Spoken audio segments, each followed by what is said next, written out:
Hello guys, in this video I'm going to show you how to get a Revolut Gold debit card.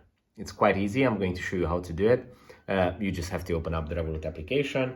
Once you're inside the app, just go to the home page, which is right here. On the home page, go to the top right corner of the screen and click this card icon. This is the cards menu where you can see your debit cards. And here you just have to tap on add new.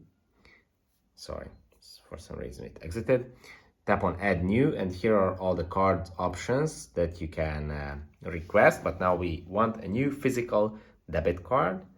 And in this menu you just have to scroll to the side, and this is the gold card from Revolut. To receive this card, obviously you have to upgrade to the metal level, which is a subscription, but after you do that you can receive the gold metal card. If this video was helpful for you, please consider sending a super thanks donation.